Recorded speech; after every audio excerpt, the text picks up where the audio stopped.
Hi, my name is Jenny and welcome to my channel. So for today's video, I'll be doing a library book haul.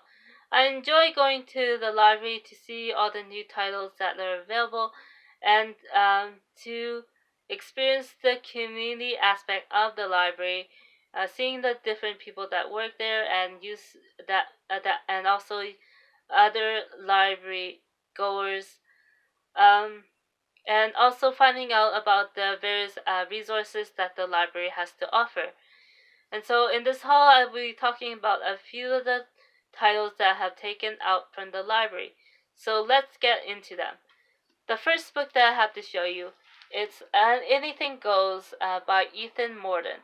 Ethan Mordden has written for numerous publications, including The New Yorker and The Wall Street Journal.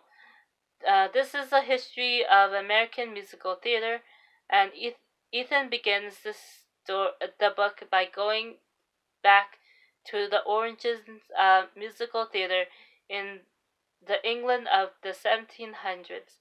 There he begins by delving into the personalities that were involved with the innovation of musical theater at that time, and from there he moves forward to the present. And so Anything Goes is a title that is taken from the musical called Anything Goes. And I actually saw a production of that musical put on by a community theater troupe close to where I live. And so seeing that grand extravaganza with a full cast and live music played throughout the show, I was inspired to want to um, look into the art of musical theater, both past and present. And so I have read a few pages of this book and look forward to reading more of it in the upcoming few days. So the next book that I have to show you is Elizabeth I, Renaissance Prince by Lisa Hilton. So look at that wonderful cover. It's beautiful, and it was enough to uh, get me to pick this book up when I saw it um, available at the library. And so there is that creepy skull in the back corner. And so, yeah, and so this book situates the reign of Elizabeth I within the Renaissance movement, and also it, it begins by discussing the influence that Renaissance thinkers might have had on Elizabeth I. The first major thinker was uh, the first major thinker detailed in this book is Machiavelli, and so far I've only read a few pages of this book, and the writing seems to be very engaging and pretty smooth, as I would um, call it.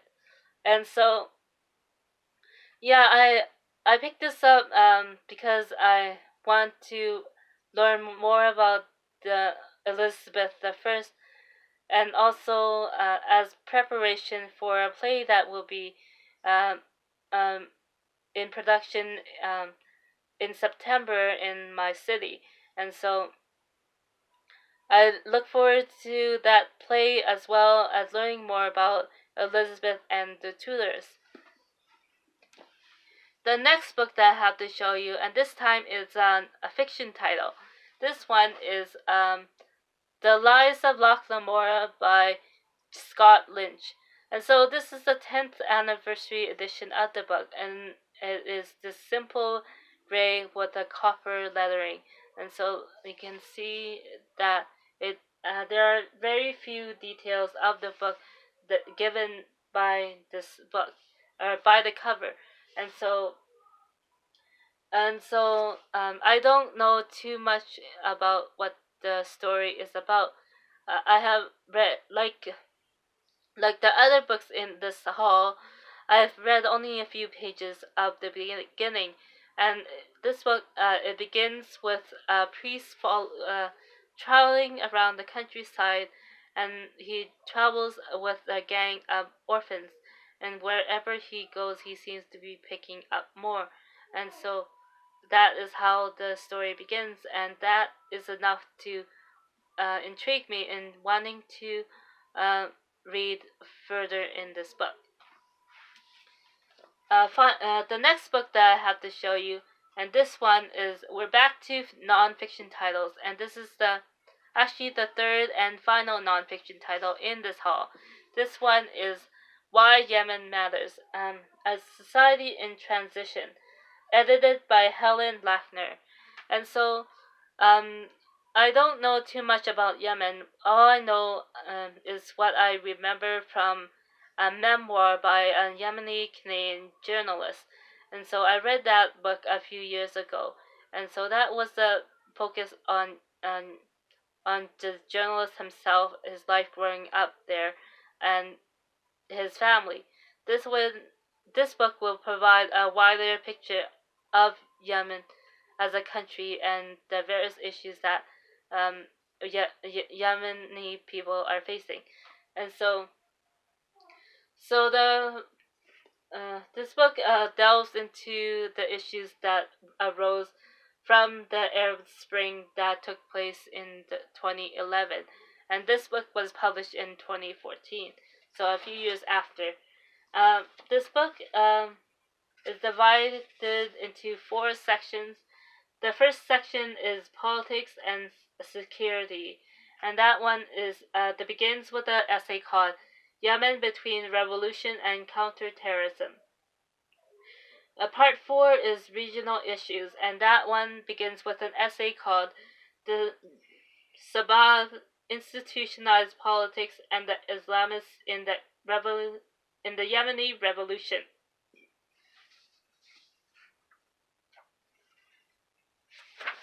And part 3 is economic development, and that section begins with an essay called Water Scarcity, Why Doesn't It Get the Attention It Deserves? That one is written by the editor herself, Helen Lackner. And part 4 is Society and Migration. And so that part begins with an essay called On the Edge, The Challenges of Yemen Healthcare System. And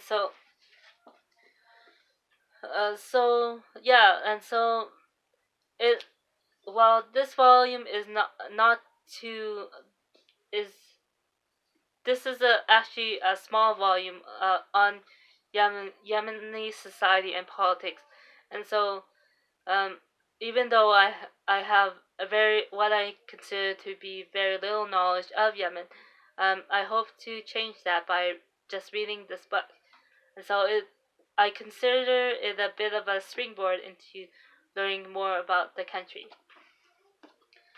And so the next book that I have to show you, it's a fiction title this time, and this is the last book in my library haul. It is Murder in St Germain by Cara Black.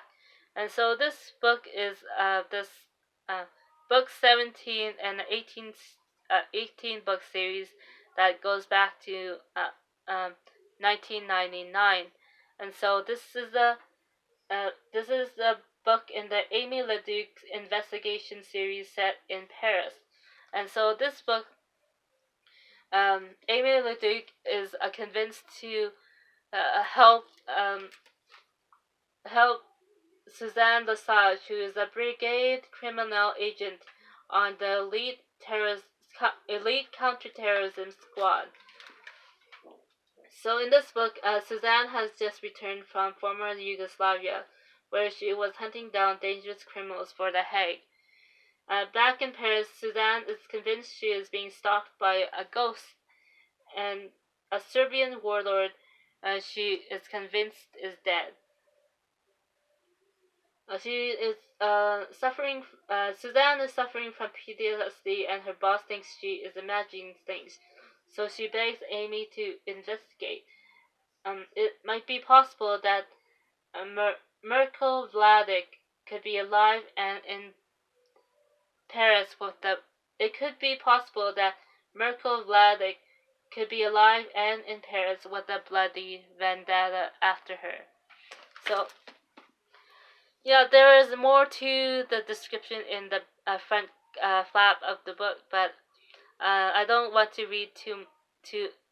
read much more into this book, and that description is enough to intrigue me in wanting to read more.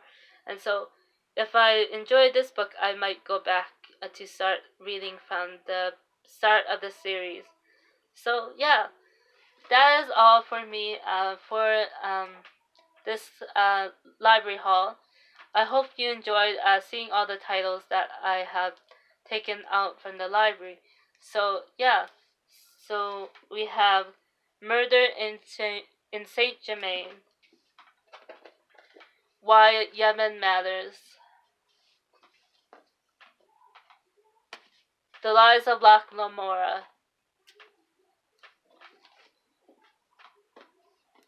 Elizabeth I,